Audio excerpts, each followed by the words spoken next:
Hi, welcome to the Leadership with Sonia podcast. Everything leadership, life and learning, plus outstanding interviews with great leaders and humans across the globe. Let's get listening and learning. Hi everybody, it's Sonia and welcome to Leadership with Sonia. And today I get to interview another remarkable, awesome human and leader who I have known for a very long time.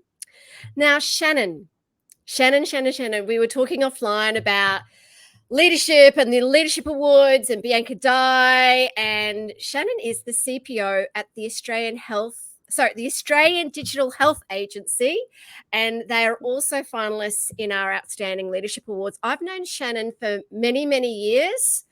She is still the most beautiful, kindness. What else? How else could I? Approachable, warm, smart. Yeah. So, welcome to Leadership with Sonia. Thank you for having me. Yeah, I can't believe I was trying to remember when did we first meet, how many years ago. It'd probably be way too many years ago for me to remember now, but I do remember, first meeting you in the office and just going, wow, that woman's got something amazing. So yeah, very, very happy to have kept in touch over the years. And it's been wonderful seeing your career grow and the diversity of your career. And I know, though, throughout the time I've known you, you have been so passionate and committed to the people and culture space. And I do love your posters. You do have some great, I think I see there one around being kind. Yes, yeah. So, and it's very much about you. So let me ask, when you think about leadership, so you and I are passionate about leadership, and I know leadership is part of who you are. What does leadership mean to you?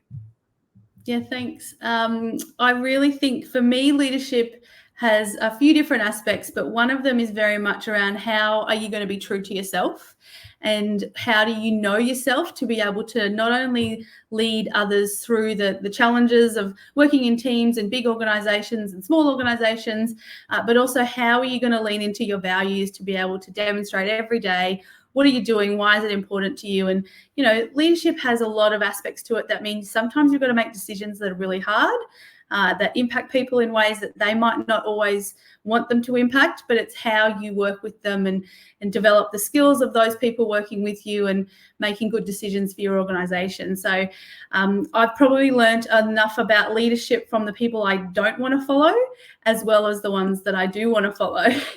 So I think for me, I'm still growing as a leader, and I don't have one set leadership theory or leadership, mantra that I will always follow, because I'm always learning. And I think that that's an important part of leadership, definitely. Yes, you can definitely learn. I love your concept of leadership and what leadership means to you. And you can definitely learn from people that you want to follow and you don't want to follow. But if you think about people that have made a difference to you in your career, does anyone spring to mind?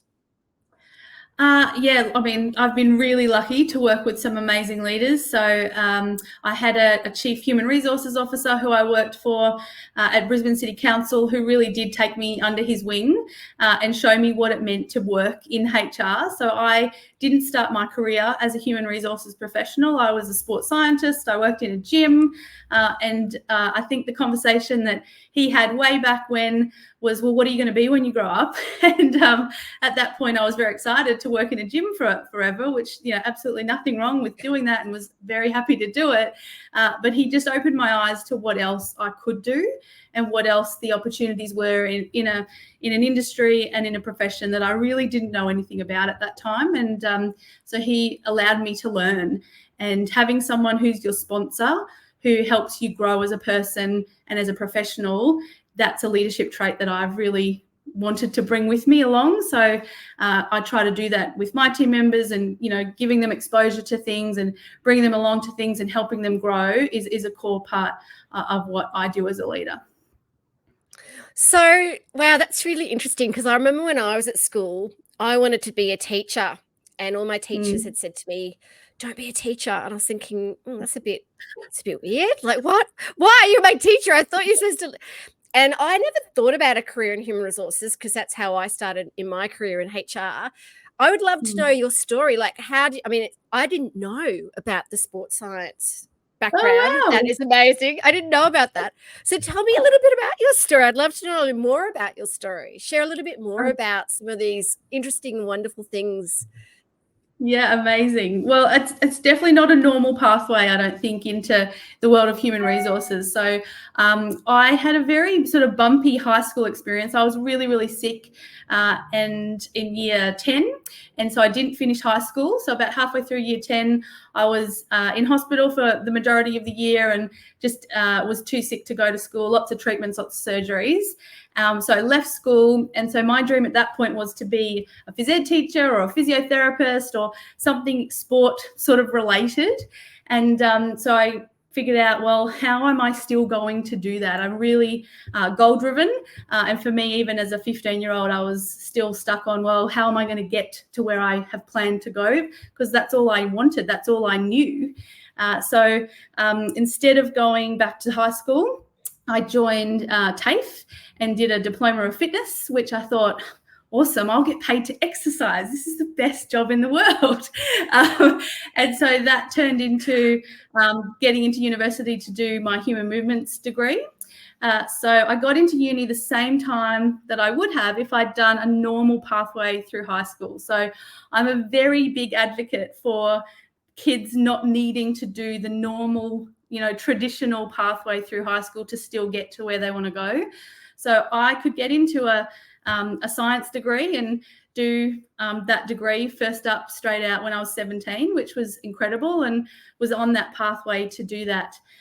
Graduated in amongst all that, got married, did all the things that you do, and joined an organisation that had a gym and was teaching aerobics in their gym.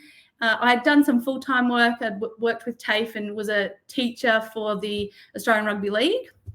So I did a lot of the behind-the-scenes stuff with their athletes, which was great because it was sort of a bit of everything that I like to do. But I joined the organisation, Brisbane City Council, on the side to teach some aerobics, and they had a wellness consultant job going. And they said, we'd love you to jump in and apply. And at that point, I didn't know what a corporate job was. I don't think I owned, black T-shirt, let alone black pants and a jacket to be able to go into an office. But it was just the right timing, and it really mattered having people who believed in me and saw something in me that I just didn't know existed, because I didn't know that type of job was a thing. And then just grew my career there. So only thanks to good sponsorship, good learning opportunities, I developed myself. So going back and, studying business subjects at university and trying to upskill. And following people around who were willing to let me, because I was like, well, what's that job? Tell me what that does.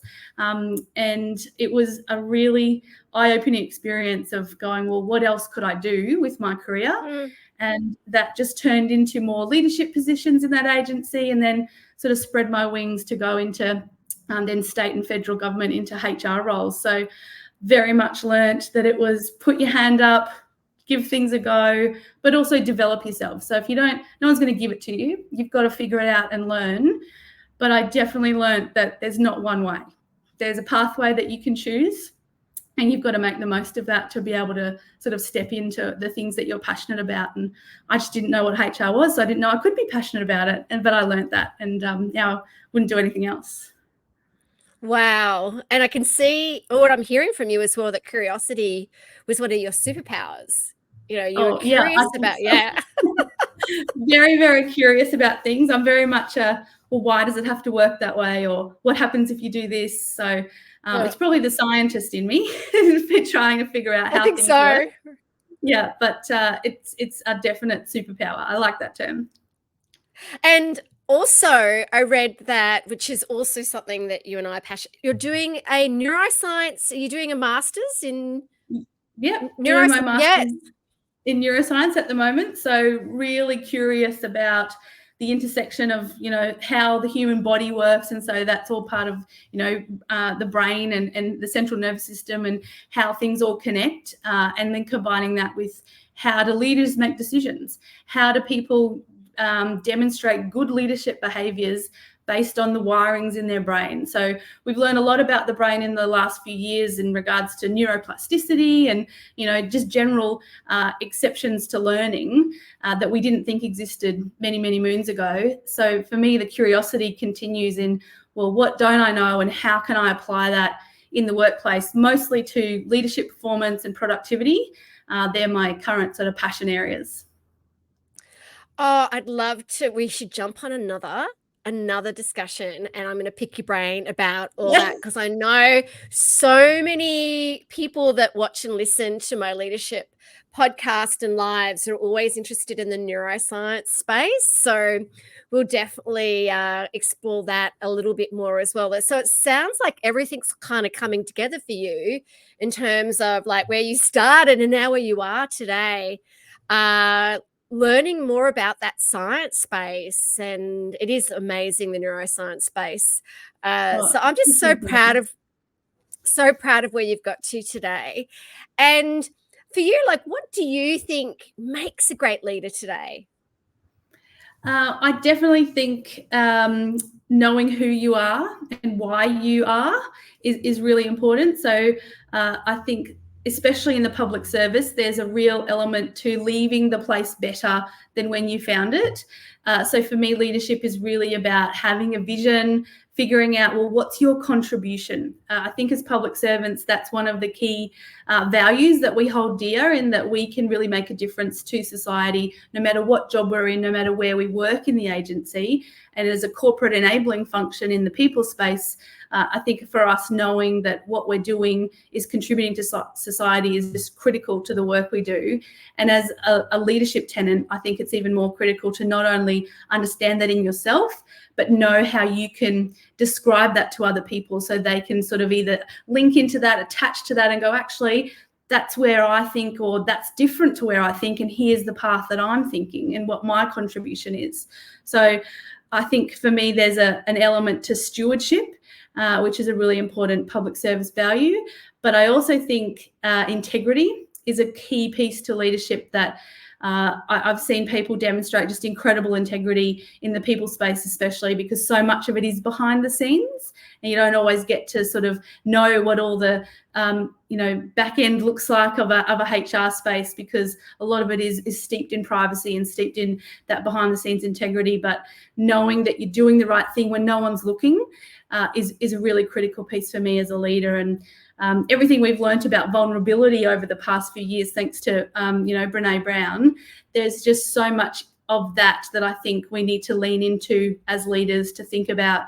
It's not about oversharing. It's not about being the person that controls the topics that are being talked about, but it's really about who you are as an individual and how you contribute. So I think for me, there's elements to how you act on a day-to-day basis that you can't hide from. If you're a leader, the real you will come out, and you've got to lean into that.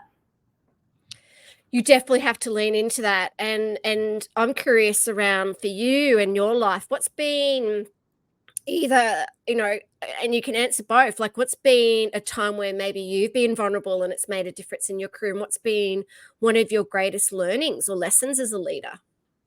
Yeah, lots of lessons, lots of things I wish I could, have a do-over on.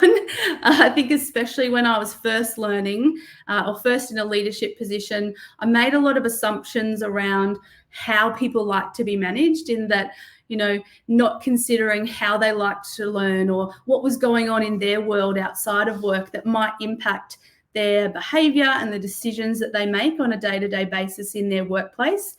So for me, really big learnings in regards to how I engage with people, about how I was going to manage them, and not make any assumptions to say, well, this is the type of leader I am and this is how I'm going to manage you. Really leaning into the kindness element of, well, what's happening for that person? What is important to them, and how can I support them as their leader for them to get the most out of the experience, about the workplace, about how we do things in our agency. That's been a huge learning, because I think when you're a new leader, you sort of set out to go, well, this is the type of leader I have either seen or I've decided I am because I went on a course, and that's the type of leader I am. But I'm not sure that the situational adaptive part of our brain is developed if we haven't experienced all the things that could go wrong as well. So I think for me, there's a vulnerability in one, and even admitting that. And there might be people who I've managed, 20 years ago who go, oh yeah, she wasn't a good leader because she did X, Y, and Z. And, it's something that I continue to work on. And I'm just really blessed to have really great leaders above me. So the CEO of Australian Digital Health Agency and the COO, so Joanne Greenfield and Amanda Cattermole, they're just exceptional leaders, and I can really learn from them and understand, I guess, how they work. And having strong female leaders who demonstrate kindness and courage is just a blessing. Yeah, I think it's it's so wonderful to hear that, and it's so wonderful to hear again how you see leadership, because I agree. Like, if I could go back to my younger self, I'd absolutely say to her, oh my gosh, like, you come into this kind of space where you're actually in a traditional leadership role and you think you know it all, or you think you know how to lead, and it's about having that growth mindset and going, I don't know everything. And I have a question, actually. Someone that's watching has got a question. How do you set boundaries as a leader to your team? That's an interesting one. What are your thoughts? That's a really good question. And I think a lot of it depends on, well, what's your current relationship with your team? Because I think there's different boundaries that you can set depending on who you're working with and how well you know them, how much you've built in that investment around what they expect of you. And I think there's no hard and fast rule, because it will depend on who they are, how they like to work, what's important to them in regards to what are the limits and the boundaries that you can share within your team. I think the traditional professionalism things apply in regards to conflicts of interest and making sure you maintain your professional integrity between yourself and your team members. But I think that the boundary thing is, there's no hard and fast rule. It's very much lean into the conversations and have those discussions openly with your direct reports and your team members to say, well, how are we going to do this? What are good boundaries for you? What does that look like? And it probably goes back to you as an individual as well. What are you comfortable with? What does it mean for your requirements of your organization? And what are you able to really demonstrate and lean into to make that meaningful for you and your team? I love that. Such a good answer. As my beautiful cat Lulu decided to jump on the keyboard and press mute. I did hear most of that, though. I did hear most of that, and I think it has to be situational. Has to be individual people, individual, and also again those different relationships you have. I think, though, as well, it was a great, perfect answer. I think there's also an element of, and funnily enough, it's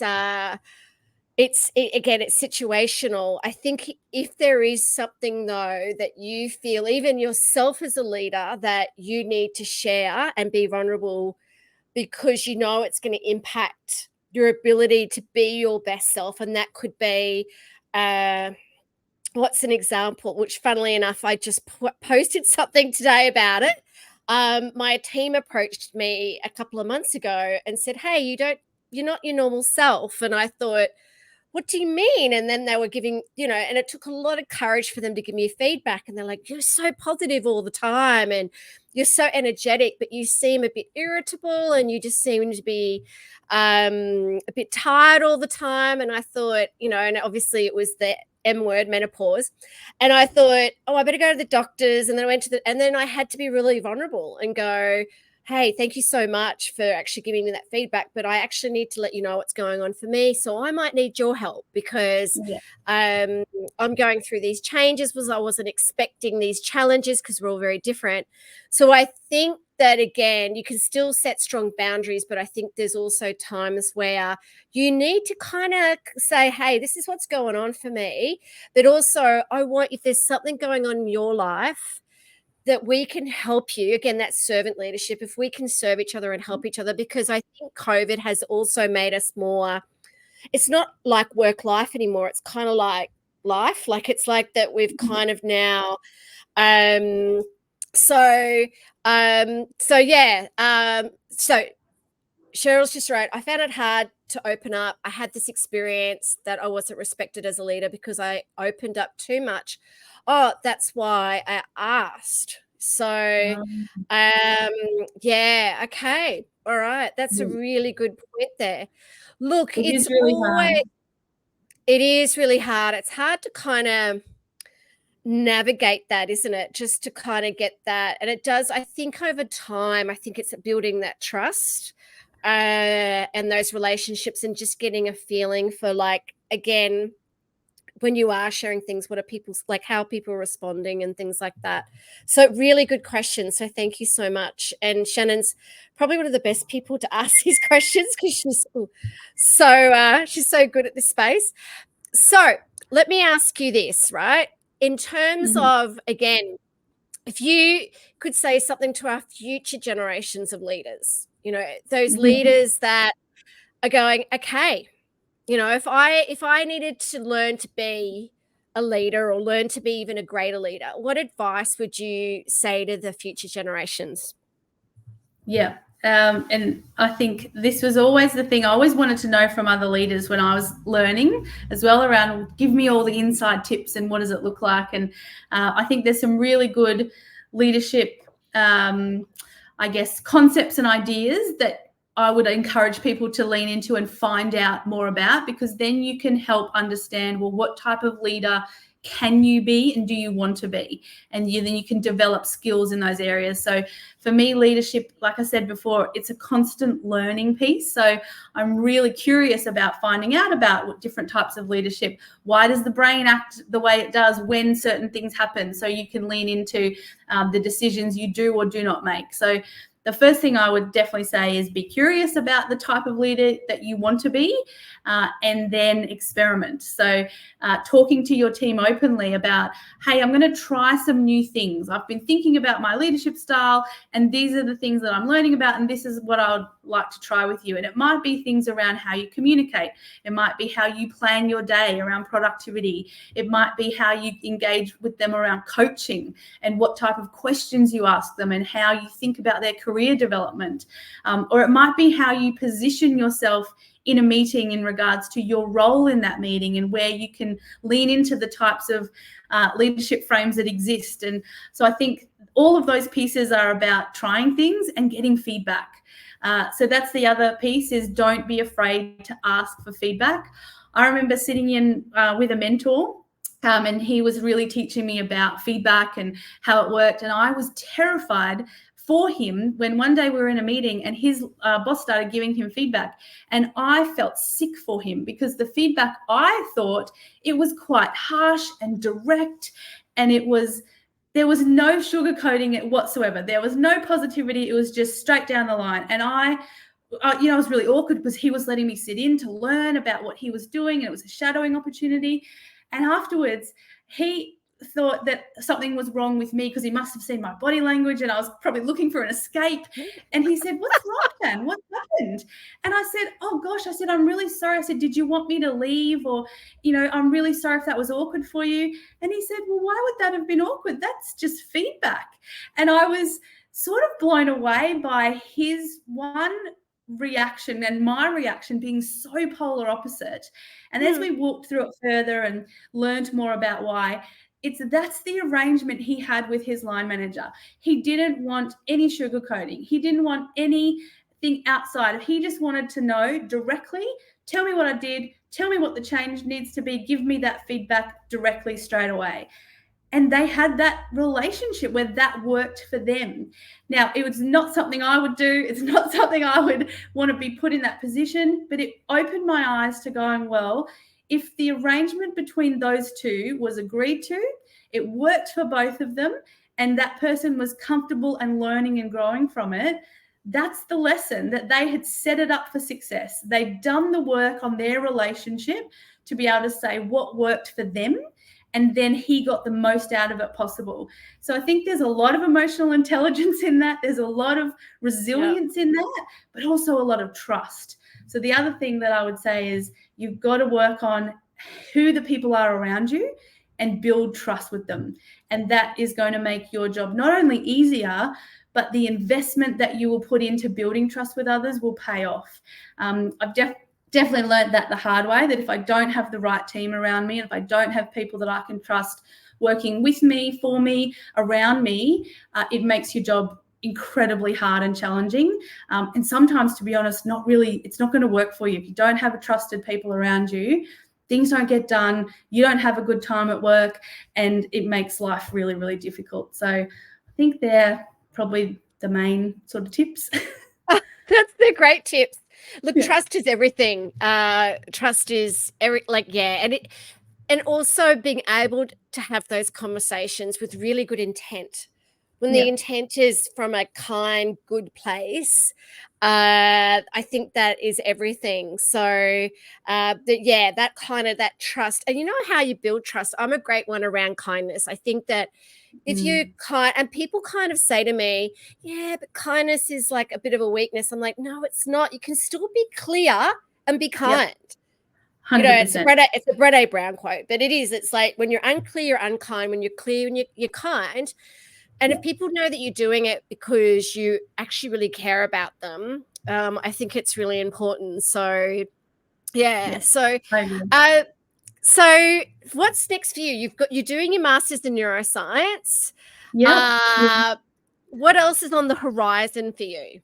Yeah, there's lots of exciting things on the horizon. So finishing off that master's in neuroscience, which will be great, but also looking at a whole of public service research project around performance management. So really trying to understand, well, what is the perennial challenge around performance management in any organisation is going to be there. But I think the public service, we haven't nailed it. I don't know anywhere else that goes, yay, it's performance management time, and employees get excited about it. And so I want to understand what's happening, why does it work that way, how can we get more out of it? And then my main thesis, which will be a uni/work sort of thing, will be around how do we measure productivity in the public service. So that's, again, a challenge that probably we haven't been able to nail it. And I'm sure that there's people smarter than me who've got great ideas. So really looking to collaborate widely on that. And then the final one is, we've got a great team at ADHA, and building the capability of our people and capability team is on the horizon. We've made leaps and bounds ahead in terms of the work we've been doing, how we function as a team, how we trust each other, how do we have a great time together, and really looking to take us into that next step where we are leaders in the public service about the way we do people and capability. Oh, I love all those different things that you're focusing on. If I can find it, I will search for it. It was many, many years ago. I went to a neuroscience summit in Sydney. And I remember he was like the global CPO of Juniper, and he spoke about the neuroscience way of them doing performance management there. And he said that they didn't call it performance management. They ended up calling it the Juniper Way. It was the Juniper Way conversations versus because even from a neuroscience perspective, and you'd be all over this, is that even if you are a 5 out of 5, A plus player in an organization, and you still activates the threat response when you go into performance management or performance review meeting. So it's like, how do you change the language to make it more? I'll try and find the research. I'm sure you're all over it, but it was just really interesting listening to the fact that it really changed the landscape of how performance conversations were done. From a neuroscience. I love the fact that you're doing that with the public service. I'm sure anyone's listening or watching would, even in any sector, would learn a lot from that. Yeah, I think it's one of those things that, anywhere else in the world, any organisation, if your net promoter scores were off the charts horrible, which they would be for performance management scores if we took that level, if anyone in the private sector or anyone in any organisation had those low level marks for those things, they would instantly change it, because it has such a difference. It has such an impact on not only your retention, but the productivity that you can drive from those conversations. And yet we haven't nailed it. And I'm really curious about well, why is it so hard? Is it because we're not measuring things in the traditional way? Is it because we haven't thought about it from the brain-based activations? Or is it that we're just not ready for the change? So there's some really interesting pieces about the neuroscience to it in terms of change and behavior, and which part of the brain is triggered when you say that performance management thing or ask people for feedback. Those are real chemical reactions. And so if we can think of a scientific way to get around that, or think about the best way to make the brain work to drive those changes, then I think we're using some real evidence-based theories and products that maybe haven't been thought of in the past. But I could be completely wrong, and other people might have already thought of them, and I'm just finding out now. So that's part of the curiosity. What works, what doesn't, but I'm going to need help. So yeah, anyone out there who's curious about how we do that, wants to help, drop me a line. Absolutely. So you can definitely connect with Shannan on LinkedIn. And I know she's incredibly helpful and approachable. I have just loved talking with you today. I could talk for you for a lot longer, but we've already taken up so much of your really precious time. We'll definitely get you on again to talk more neuroscience. Is there anything you'd love to talk about or close off with today, that before we say stay kind and courageous to the audience out there? Yeah, thanks, Sonia. And look, I really say thank you to you and your team for everything that you do, and really hoping and helping to spread that kindness from a leadership perspective. But I think the big thing for me is really around leaders knowing that leadership's a really tough gig, and the kindness needs to extend to yourself, and you won't get it right every time. And it's really important to have great connections and networks who can help you, and phone a friend and executive coaches and whatnot, to be able to say, hey, I need some help, I need to learn, and I need to make things better for myself and my team and my organization. So while you're looking after your team, make sure you look after yourself as well. I love that. So true. Make sure you're looking after yourself. That is fundamental. Self-care, self-kindness, self-compassion. Because when you're doing that within, you're actually able to do that more outwardly, externally. So yes, thank you so much. And thank you for everyone for listening and asking questions today.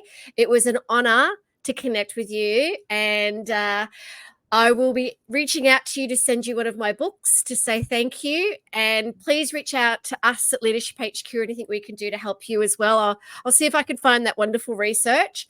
And it was wonderful. And thank you so much for being part of Leadership with Sonia today. No worries. Thanks, Sonia. Thanks, everyone. Take care. Bye. Bye. Bye. Thanks so much for listening to the podcast Leadership with Sonia. Find out more about Sonia, her work, and more podcasts at soniamcdonald.com.au, and reach out to her and her fabulous team to learn more.